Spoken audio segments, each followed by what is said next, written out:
Hi there, this is Shane O'Brien McDonald from Japan in 100 Dishes, and this is the third bonus episode that's basically a kind of additional information if you're interested in visiting Japan and eating there. Again, the usual caveats: I'm not a native Japanese speaker, so I don't have 12 years of education in Japan with all the kanji, but I'm trying, I'm working on it. Feel free to correct me in the notes if in the comments section if I make any kind of mistake.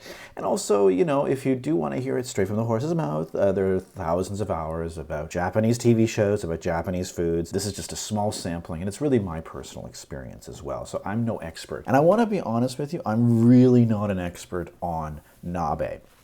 Nabe is the Japanese word for hot pot, and it takes every different form. And one of the things about nabe is basically translates literally as a it's the pot. It's basically a stew pot. That's what nabe means. But it also has the meaning of the things you put in there. And this is something you can make at home from scratch. Grandma probably makes it. You can go to 7-Eleven or a grocery store and buy the pre-sliced ingredients and the soup base, and you just put it on your gas burner and you're good to go to make it at home. It's basically a food that you'd eat communally, you know. So when it's cold at night, and again, a lot of you know, houses, especially like south of Hokkaido, do not have central heating, do not have insulation. Yes, Japan, the housing is a lot like Florida, or probably worse. I'm assuming some places in Florida even have insulation just in case.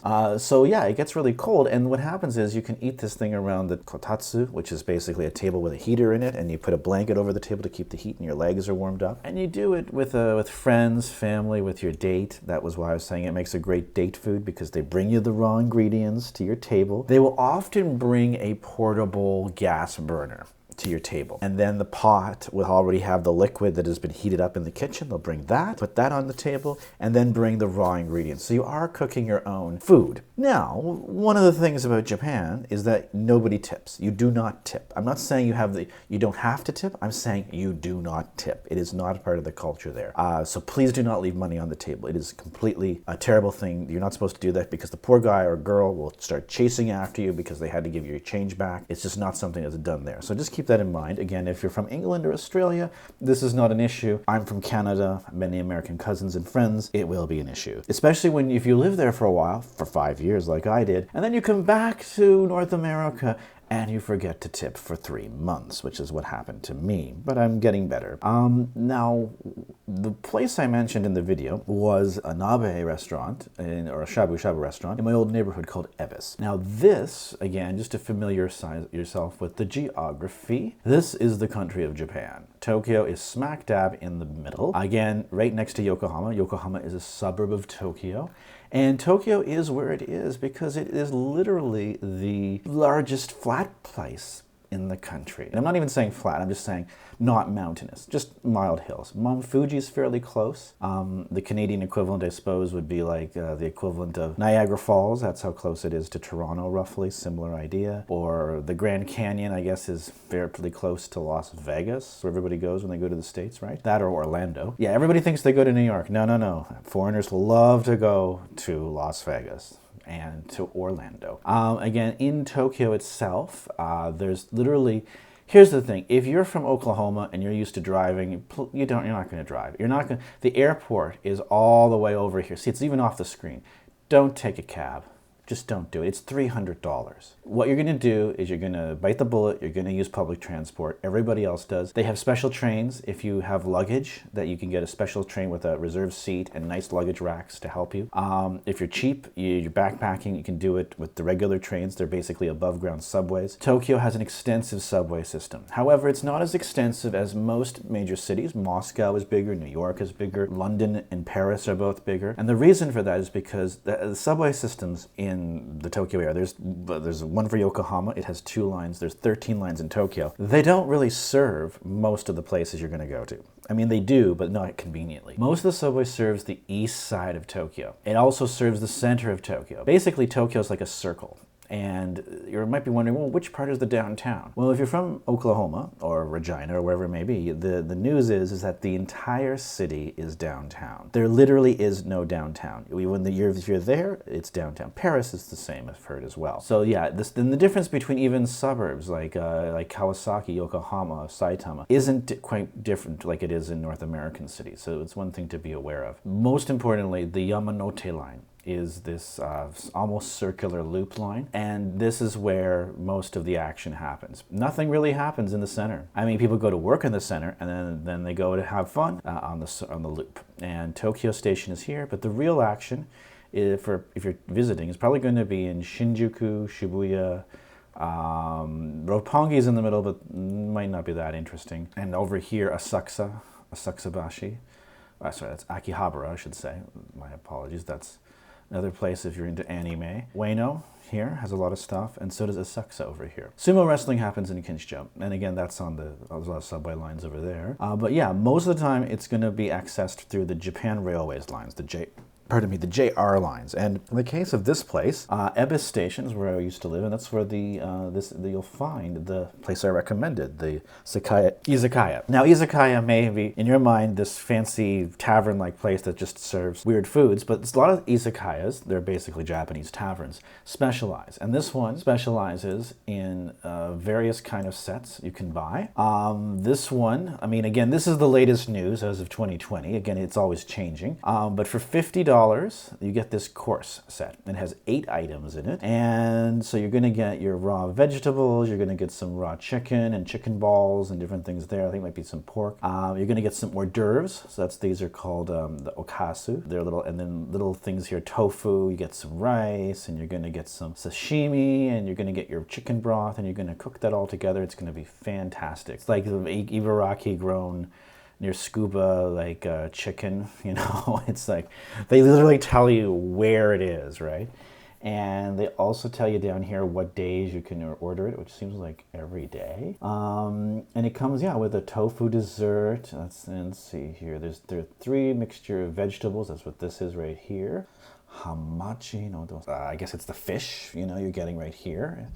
It's a hamachi fish, which I believe is a kind of hamachi. I think it's silverback. I'm not sure exactly. It's a Pacific fish. So this is the $50 course, but I believe, if I'm right, they do have several other courses. See, there we go. So this is the $50 one.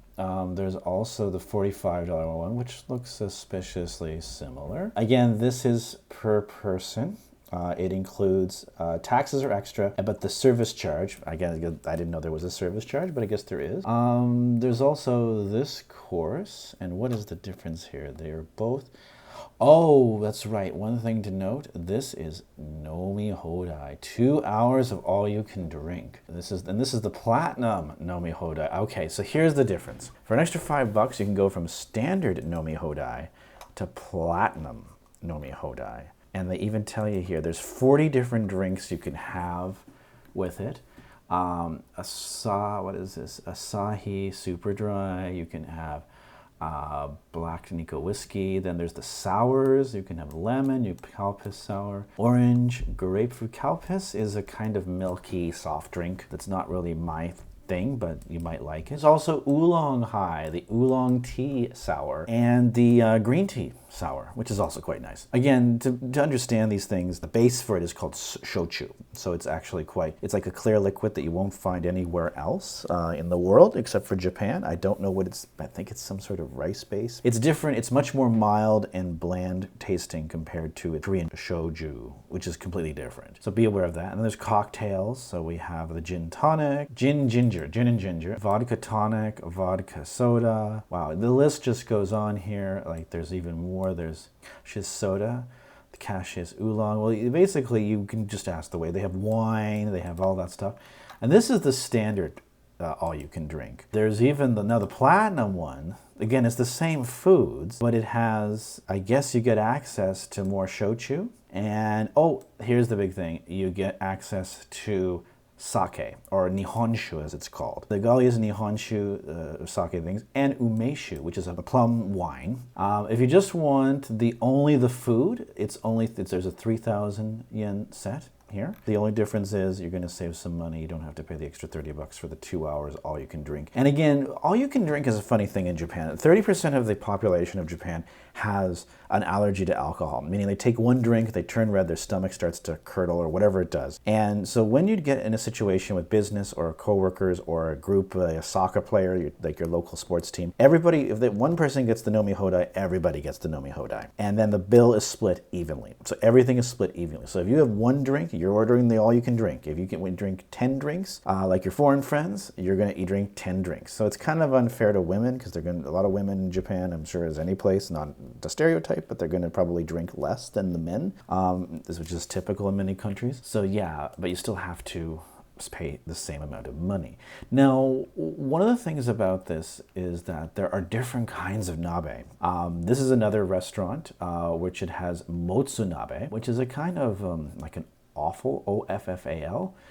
It's basically the parts of the meat that you didn't really expect. Now, I'm not going to go into too much detail, but this is one where they don't make hot dogs of everything, you know. This might be something they like, something they don't like. This one, obviously, you can see it has a lot of cabbage, and there's some green onions here, and it's boiled with the meat in it. This is different. This is the white motsunabe, the red motsunabe, so I guess this is spicier. It's basically, this one sucks. I think it's like from, I don't know exactly where it's from. This one I know is definitely from Fukuoka. It's the Hakata special soy sauce nabe. This one is the golden motsunabe, and apparently it's the #1 for the staff. The staff loves this one at this particular restaurant. And then there's also a different kind of motsunabe. This is the Western style motsunabe. So I guess it's more stuff that you would expect. It's more simple, as they say, basically. That's what all this description is saying. They're very, very garlicky as well. And this one is the fiery motsunabe. So again, this is, I guess, extremely spicy. I guess it's extremely red, so there you go. And there's other places that are more like catered towards businessmen. This is one place in Shibuya called the Chiba Nabe. Again, ironically, it's not in Chiba, although maybe their main restaurant is. As you can see, this has more of a table setup. Here's your burners and stuff like that. They're going to put stuff on. They have a menu. All this stuff here is stuff you can order. Again, look at this. Not an English word to be seen. So again, they're not expecting foreigners as their customer base. That may be something you're excited to be around. Maybe you don't excited at all. But again, it's a much more narrow space. Again, this is their little introduction to their meat nabe. And it's got a lot of meat. The meat is the key thing. Here we go. Meat nabe, that's what this is. It is a metal bowl with meat in it. And they also do other types. They do yakisoba, regular soba. This is a very basic, look at those seats. This is the place where you're going.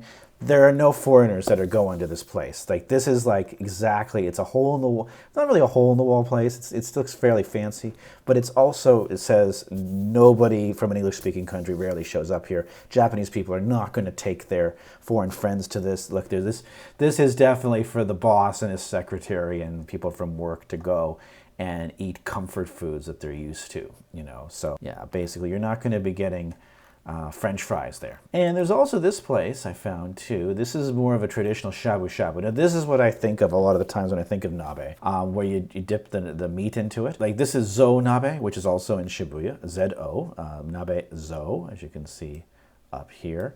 Again, this is where they just hand you plates of stuff. It's 100 minutes of all you can eat. Okay, and look, it's in English too. Oh my goodness. So clearly this is a place where they are more expecting foreign customers. Again, if they see a big foreign guy from Europe or England, they're going to be like, oh God, we're going to have to bring a bunch of plates. Oh well. But it comes with everything. It comes with dessert too. 20 bucks per person is pretty affordable. If you want to do 40 bucks a person, they'll add the beef tongue, and beef tongue is amazing. And I don't know exactly what you're going to get for 50 bucks. I guess it's something super fancy. So you're getting domestically produced pork, you're getting pork shoulder, you're getting a domestically produced beef. So again, maybe down here, this is more stuff that's been imported meat from Australia. A lot of it comes from Australia, and then this, they're gonna give you more stuff with Japanese beef, basically. So yeah, that's the big difference. You're paying the extra 20 bucks to get Japanese well-marbled meat, you know, which is expensive. And oh, and they even talk about the rice. Well, how? You don't even need to know Japanese. The kokuni. Oh, and if you want to extend it, it is going to be an extra $5. It's cheaper for kids. People don't have food. Well, again, you can just read this in English. So this is the thing. There are alternatives. Sukiyaki, all this sort of stuff. Same thing. Probably different sauces. You can get soba noodles. Again, shio tonkatsu kotsu is basically like, this is the kind of broths you have the options to get. This is pretty normal. Again, you've got the salt flavor, you've got the kimchi flavor.